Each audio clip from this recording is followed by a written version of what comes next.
In 16 years of law enforcement, I've seen it all. The darkest corners of humanity, shattered lives, and tragedies that seem to come out of nowhere. Each case, each moment, has pushed the limits of what I thought I understood.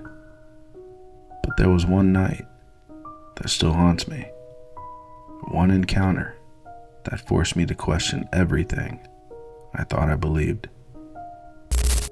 It was October of 2003, just before daylight savings time kicked in. And I was on night shift patrol on the south end of San Antonio, near Spada Mission. I used to love that beat. Old neighborhoods, lots of history, and quiet roads. Most nights it felt like I was stepping back in time. Around 2:10 a.m., dispatch sent me to a suspicious person call on a Spada road. Caller reported a female standing in the roadway, no vehicle in sight. Now usually, that means a drunk wandered off from a party, or maybe someone high or having a breakdown. Anyway, I acknowledged the call, and I made my way there. Now I remember it was foggy, a light ground fog, low and thin, like the kind you see in horror movies, rolling over the asphalt in waves, and quiet. I spotted her just before I got to the bridge, maybe 30 yards up, standing dead center in the middle of the roadway. She was in a white dress, long and old-fashioned. Her hair was black and loose over her shoulders.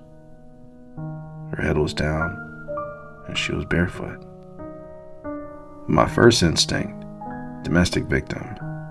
Maybe she ran from something. Maybe she needs my help. So I hit my spotlight. She didn't move. She didn't flinch. She didn't turn. She just stood there, like I wasn't even there. I got out of my patrol car, keeping my flashlight in my left hand and my right on my holster. "Ma'am," I said calmly, "do you need my help?" Nothing. I stepped closer. "We got a call about someone in trouble. Are you hurt?" Still nothing. That's when I noticed something odd. I couldn't hear my own footsteps, the gravel, the dirt. It's like I was walking in a padded room. Even the usual hum of cicadas and crickets. Gone. Just silence. She's maybe 10 feet in front of me now. I can see her feet, caked in mud. Her skin was pale, and her toes were curled slightly like she was gripping onto the ground, like she's holding herself there. I raised my flashlight. "Ma'am." She lifted her head, just slightly, and before my light can reach her face, she was gone. She didn't walk off or run, just vanished, like someone flipped a switch on a projector. I spun around, light sweeping the brush, the road, and the fence line. Nothing was there. I even checked under the bridge. It took me a solid 15 minutes to convince myself that I hadn't had a microsleep or a stress hallucination. When I got back to the office, I did what every cop does. I checked. I pulled up my video. I saw myself get out. I watched my approach. And I talked. But there was no one else there but me. Not before, not during, and not after. No woman. Just me. I put in for the original call sheet from dispatch, and I combed through the night shift logs from that area for the past several months. Anything that remotely matched a figure in white, barefoot, strange calls around 2 a.m. and nothing.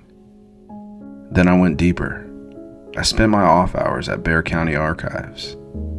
I sat in that dusty reading room digging through old missing person files, local incident reports, and any record tied to that stretch of Espada Road. I asked about deaths, accidents, and odd reports. Still nothing. No name, no case file. It's like she never existed. Or like no one was allowed to remember. So I transferred districts. Told myself I was done chasing ghosts. But on nights when I drive by a spot of road, I slow down, I look, and I listen. Because somewhere in that quiet fog, I hope I see her again. I wasn't a believer before. I didn't put stock into stories or shadows. I believed in facts, reports, evidence, things I could write down in a file. But that night on a spot of road, that night changed everything. Now, I believe because I saw her, even if no one else ever will. Thank you all so much for watching. I hope you enjoyed this video. If you did, hit that like and subscribe button. I'm always looking for new places to go and visit. Comment below where you think I should go next. And until next time, stay safe.